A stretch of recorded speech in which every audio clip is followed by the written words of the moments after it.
Welcome, folks, to the final segment of the evening. We're going to discuss a fight that's so much down the future. And I want to preface this by saying that this is an unofficial prediction. Yeah, and this will be the first of many predictions due to the information we have. What are we going to talk about? We're going to talk about the GENNADY Triple G Golovkin fight versus Saul Canelo Alvarez, which is on September 17th? 16th, off by 1 day. I'm assuming it's going to be on HBO.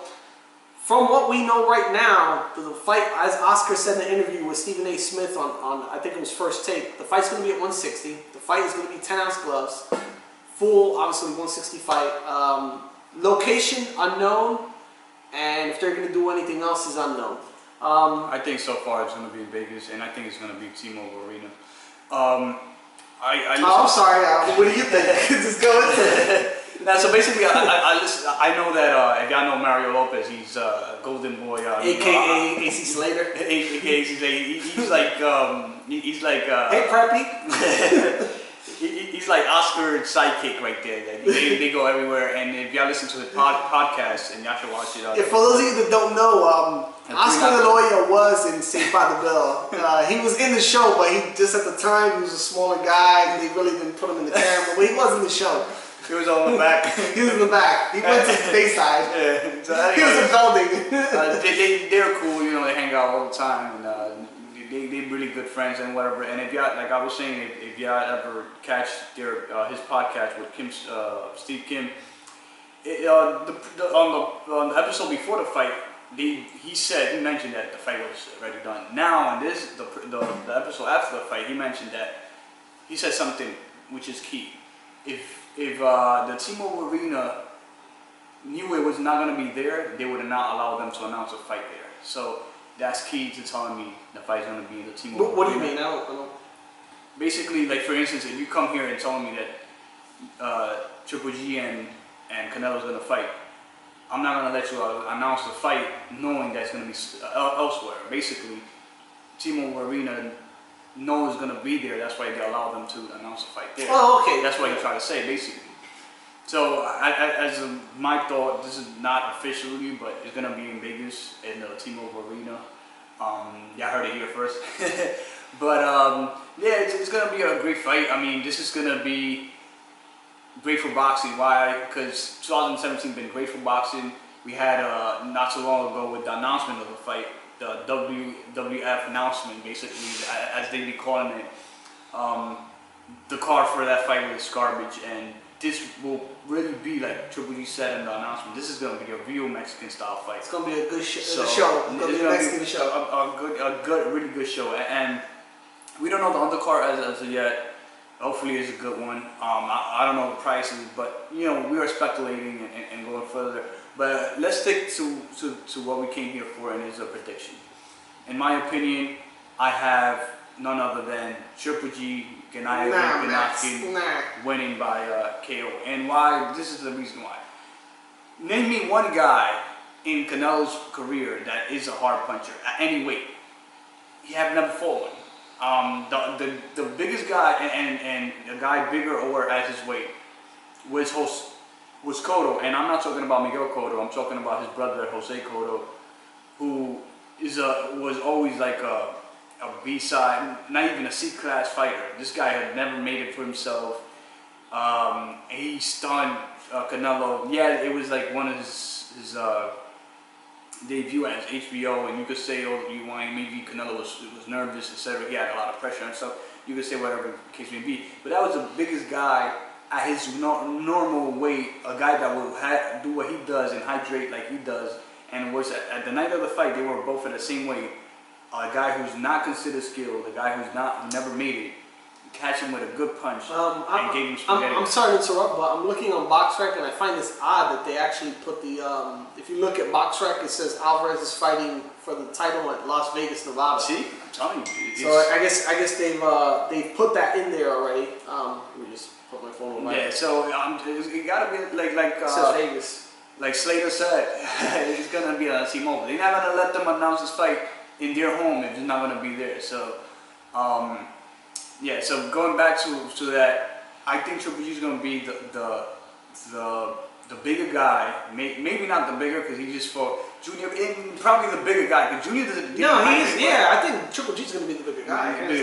Because Junior was taller, but that's about it. He was not even big though. Was fighter man. He didn't even hydrate well. So I think Triple G's gonna be the bigger guy, the harder puncher guy.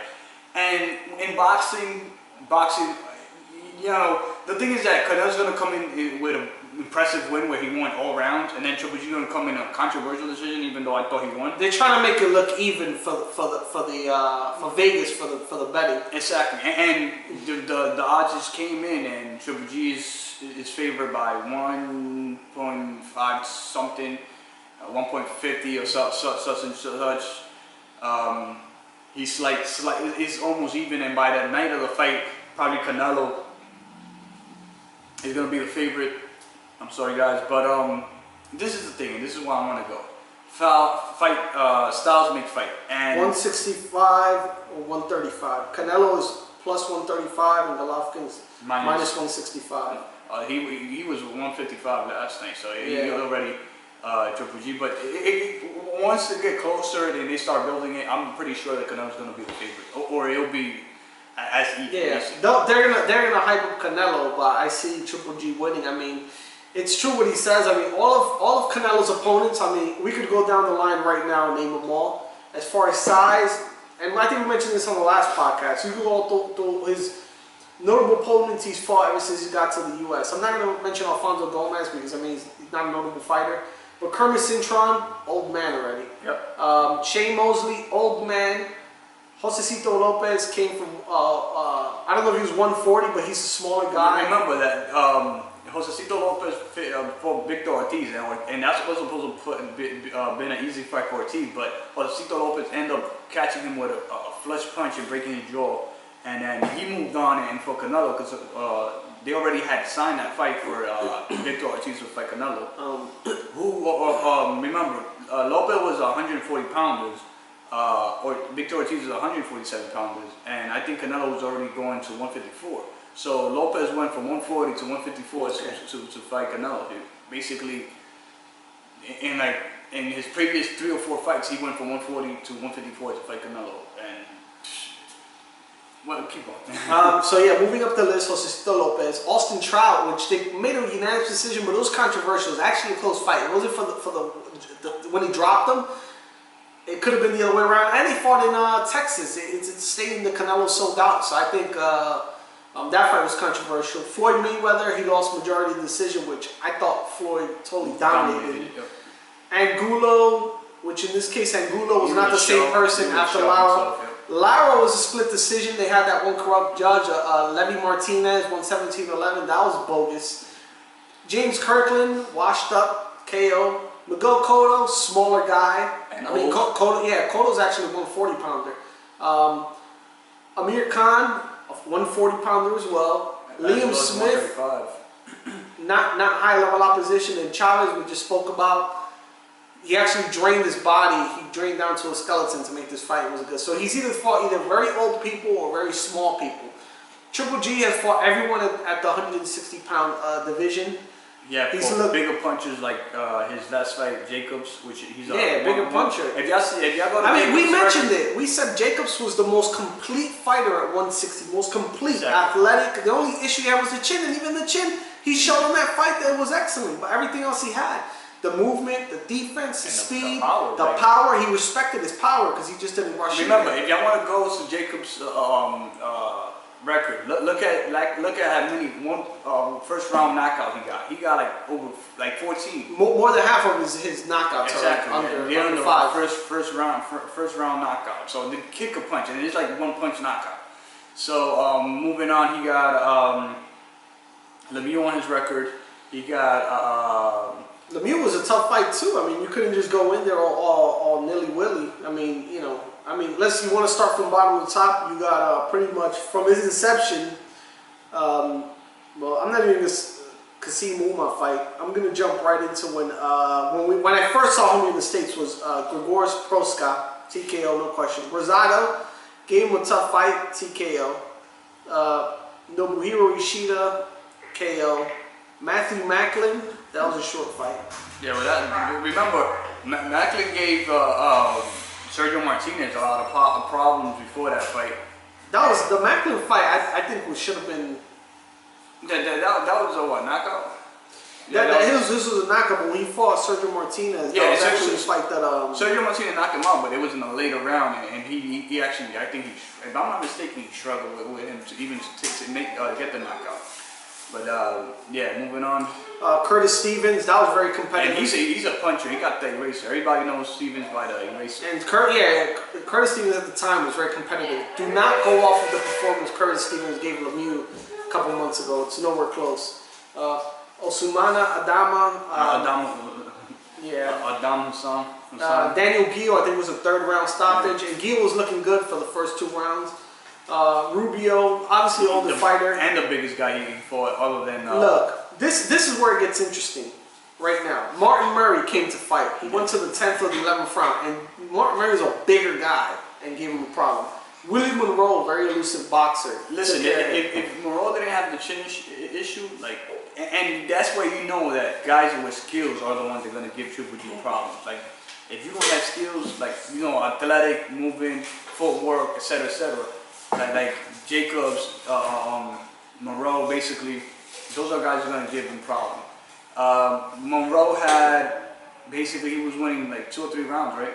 Yeah, he was. For me, he was winning the fight, and the most effective thing he did, he was on the inside. When he was on the inside, he was doing the most work on Triple G. Until, you know, his chin gave up. But I think he proved that athletic guys will give him problem, and we fall asleep on that. But when it came to like the whole making a prediction for Jacob, we forgot about the whole Willie Monroe success, basically.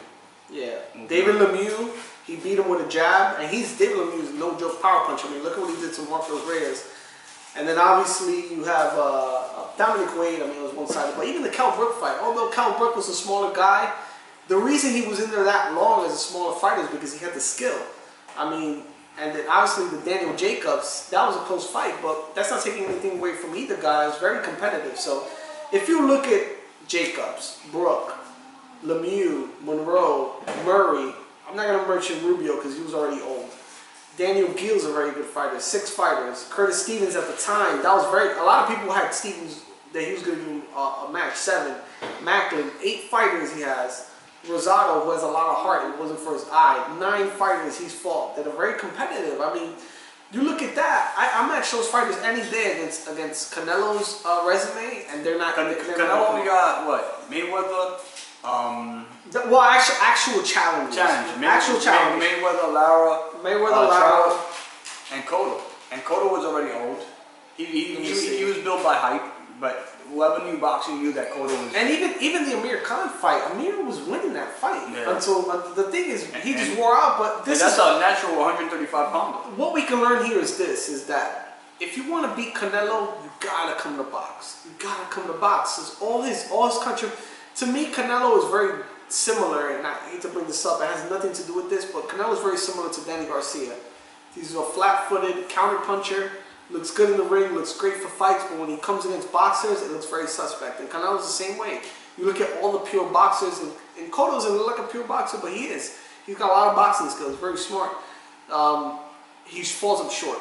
Gennady Golovkin, the only thing with him, he has so much power. And he can box too. You can't take that away from him. He can box.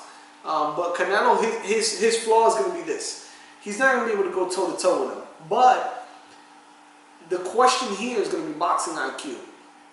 It's very hard for me to say because usually when you're at a smaller weight class, you have more skill as compared to what I think the higher you get in weight, the skill level diminishes, not by a lot, but if you're at a smaller scale, there's more competition because there's not that many guys fighting at that, and you know, a lot of guys can manipulate weight, whatever the case is. But I don't see it as of right now, as of what I know, and like I said, this will be the first prediction of many, unofficial prediction. I have Triple G winning the fight. How I see it winning, very tough to say, but I don't know. Make it unofficial if you want to change it. Honestly, if I had to pick right now with what I know, gunning at. Make a prediction. Quit stalling, motherfucker! Give me a prediction. I would have to say Because, I mean, mentally, Canelo's very strong. And Triple G's going to have to mentally break this man to submit to him, to take the L. So, if I had to guess, I would say it would be a late stoppage.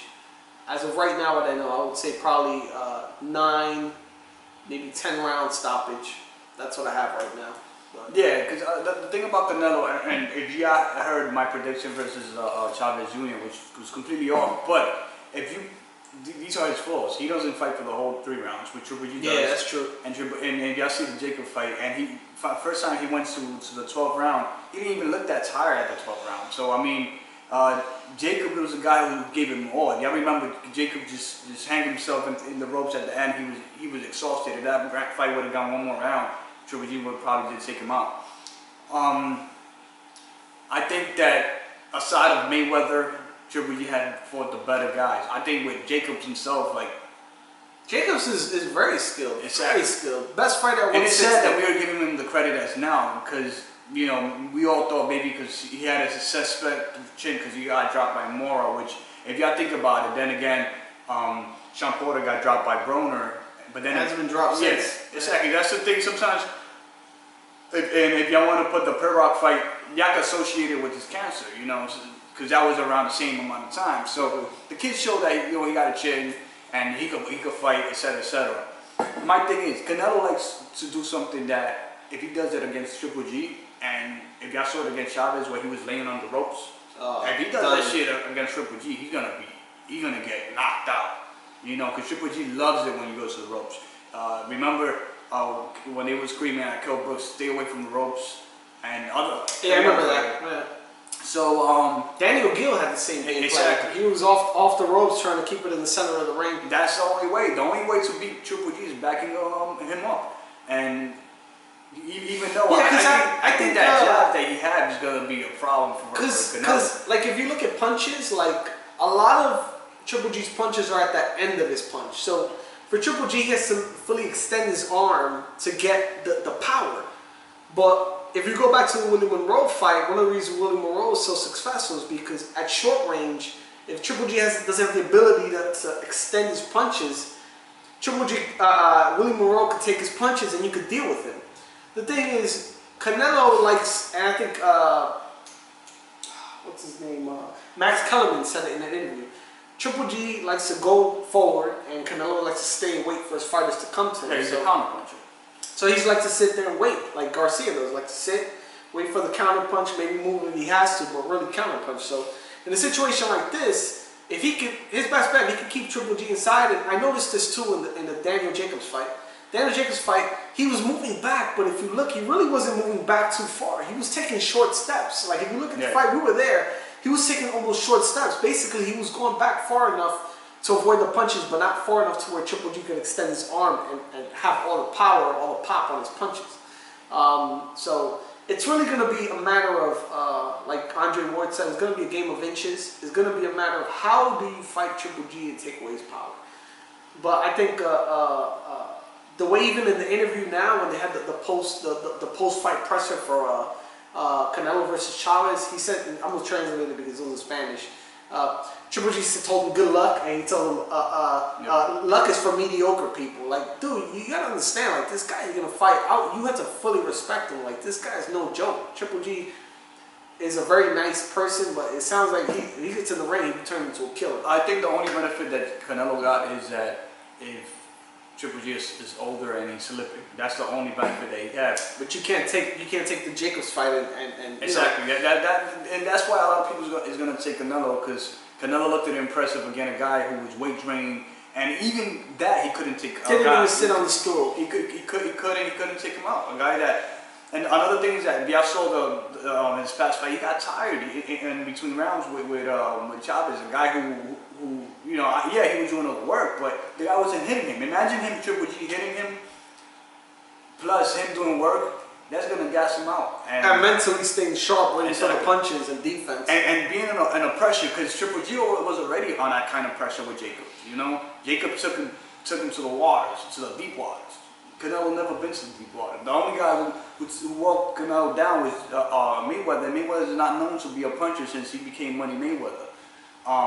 So putting everything in perspective, I think the pressure is going to break down Canelo, and I think I agree with JC. I think it's going to be a late TKO stop. Yeah, he mentally has to break him down. That's going to be the main thing. He's going to throw the towel. Yeah, either Reynoso throw the towel in or Canelo's going to stop. I don't know if he would give his corner instruction to throw in the towel, but dude, this is the thing, and this is like I said this in the past, and I'm not going to shower from this.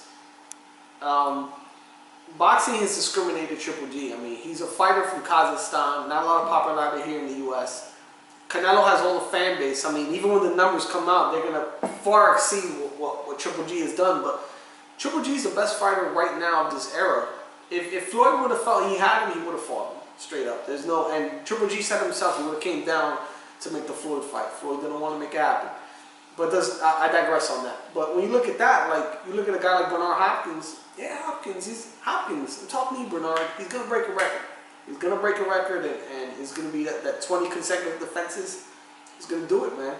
Because Canelo is a fight. The only reason he did not take the Billy Joe Saunders fight was to make this fight. And I see him winning this fight. I see him beating Saunders, and I see him unifying everything, just basically retiring into the sunset. If Saunders win his fight, because this opponent is a tough one that Saunders fighting now. And who are you fighting? I can't recall his name out of the top of my head, but the kid is tough, and it could go either way. The way Tom's looking at his last fight, that fight could go. It's a 50-50 fight. It could go either way.